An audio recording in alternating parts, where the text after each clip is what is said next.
CX Centric Conversation. Yes, I'm Alana. I work at The Economist. So I'm going to look at how we do customer experience in a slightly different way. So I'm a senior product designer. So in that, I guess, graphic that Alison showed, I sit in product. So I look more at developing products, designing digital experiences. So I have a background in UX and UI, and I've been at The Economist for almost 2 years now, and I've worked across newsletters, The Economist apps, and right now I lead the efforts having to do with conversion, acquisition, and anything having to do with customer journeys in the subscription side.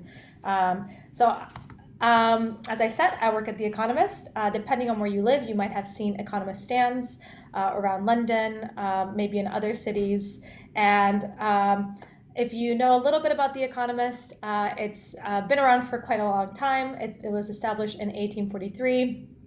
And it really is a print-first organization. If you know The Economist, you probably know from its weekly publication. This one over here actually is the first ever published Economist, but we've been around for a very long time and have published about very important topics. The crash in Wall Street in 2006, 2007, legalizing marijuana, legalizing gay marriage. A lot of our covers are very iconic because of these things, and most recently publishing about COVID. In my area, I work in the product side, so I look at the apps and website. And we do a lot of this, so talking to customers, doing workshops, to do things like this. So by understanding our customers a bit better and what they need and what problems they're facing, we're able to create really unique digital experiences so people can not only read us in print, but also access us on our app and our website. So this is just a really quick example. It's actually, this data is a bit old. Since I joined in August 2019, there's been a huge increase in highly engaged subscribers, and that's because of the work we do with our customers. So The Economist, I'm going to talk a little bit about what it is and how we can elevate it even more with digital. So The Economist is a lot of things. You might know it as being balanced, so it tries to look at the world from different perspectives and not just slanted to one side. It's authoritative, it's global, so it publishes content about things happening around the world. We have very famous people who read The Economist, someone like Bill Gates, who is actually been to the office, and he's like very close to the organization in different ways, reads it cover to cover every week. The Economist is also other things that maybe aren't so great. So The Economist can be quite overwhelming, it can be quite challenging, and it can feel like a very distant organization. So I'll talk a little bit more about that. So overwhelming. If you have an annual subscription to The Economist, you're receiving over 200 physical magazines per year if you get the print edition. That is a lot of newspapers that you're receiving every week.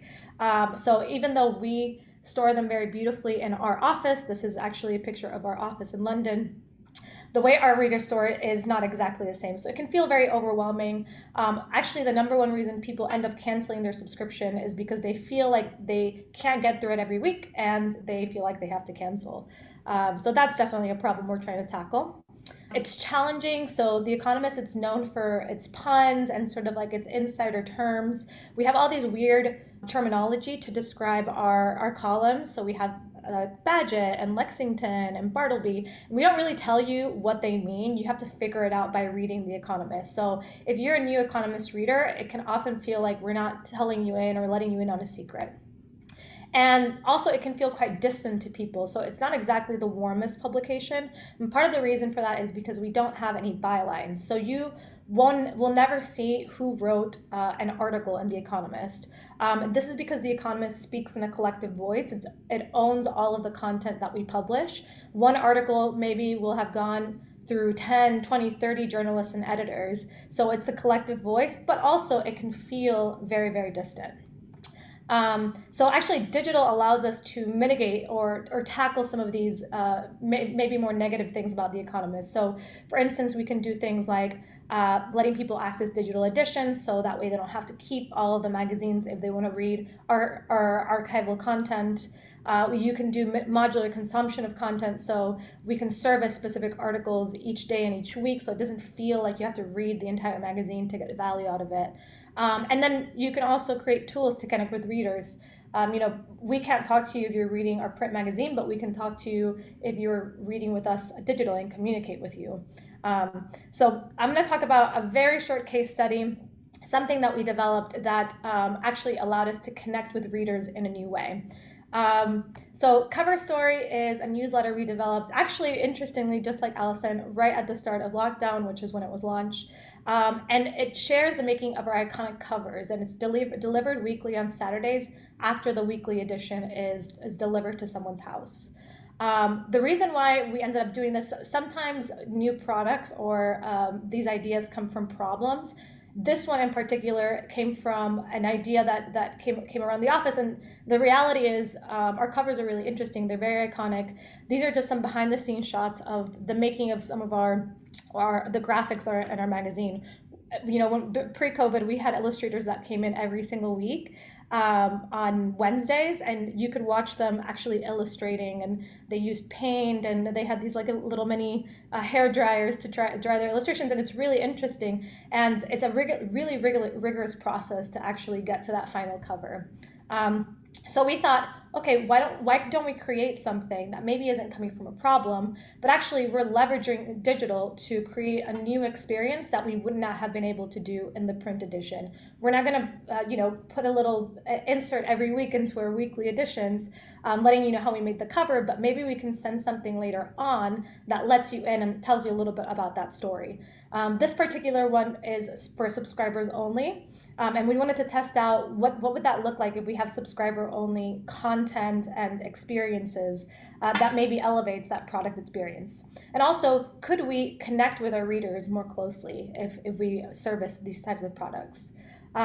So I'll talk very, very briefly about the design process and what I do.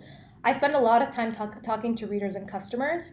This particular project, as I said, didn't necessarily come from a problem. So the first question we had to answer is this something people would even be interested in? Is this something that people would want to read every week if it's an add-on to their print experience? So in the beginning, we spoke to a small cohort of readers, some consuming content on the app, some readers for almost 20 years that were reading in print. The idea behind the original newsletter was slightly different, actually. So the newsletter was supposed to be dedicated to our lead story of the week with a small section on the making of the cover. And what we learned when talking to customers is that people didn't really get it. That people didn't understand what the newsletter was about. I see the cover and a huge block of text. It feels like a report. But actually, when they were going through it, the most interesting part was this section, the making of the cover. So most people spent time looking at this, and people were really interested in the images. So we went back and did a few redesigns and thought maybe we could lead with this, we could lead with images. We ran a second round of customer research. This time we had an even bigger group of people that we spoke to. We ran remote tests, and we ran more interviews, and we sort of changed it up a little bit to learn a little bit more about what could we be doing. So as you can see, it's starting to evolve. It's much more dedicated to the making of the cover, more images. We had a little explainer up here. This copy actually got even more specific that let people know what this was about, but it kind of helped people understand what the newsletter was about. But even still, people felt like there was too much text, and people were just really interested in these images. So anything having to do with rough sketches, getting to that final result, that visual representation was really interesting to people. And that's what we ended up going with. So this process took around a month or so. So this is a very small tidbit of what that was like. But eventually we launched right as you can see, as the world was closing. This was the first Cover Story newsletter that we sent out, and it was very, very successful. And we've been sending it out ever since end of March, April 2020, up until now. It's a very popular newsletter, very high open rates. Over 100,000 subscribers have signed up since March 2020. And this one has quite a lot of text because it was the first one, so it was like an introduction, but it's very image-led, and that's what people really love. And these numbers are great, but did we achieve our result of connecting with people more closely and not feeling like such a distant publication? And the answer is that yes, this is some of the feedback we ended up receiving. So people started telling us things like, it gives you the feeling of being involved. It's a device for creating community. It's fascinating. It's a bit moving. I want more of the same. I felt spoken to and included, which are things that we hadn't really heard before with our other products. So it was definitely a very unique thing. We got lots of emails about this as well. So I just pulled some of my favorite ones. I loved this one. This one says, "You've made your product more appealing to the heart, not just the mind." And I remember when I got this one in my email, I actually cried about it because I thought it was so nice. And it's this woman who's telling the story of her and her husband who've been reading The Economist for many years, because they love the brilliant covers. It's so witty. She loves reading about the process, and then she reveals at the end that her husband actually passed away last October. So that connection that you can create with people, we wouldn't necessarily be able to do that in the same way with just the print edition. So really the big takeaway here is that digital can help companies create new product experiences and really authentically connect with people in ways that we would not have been able to before. This is just one small project that we're doing at The Economist, but I'm happy to answer questions and share more. Thank you. CX Centric Conversation.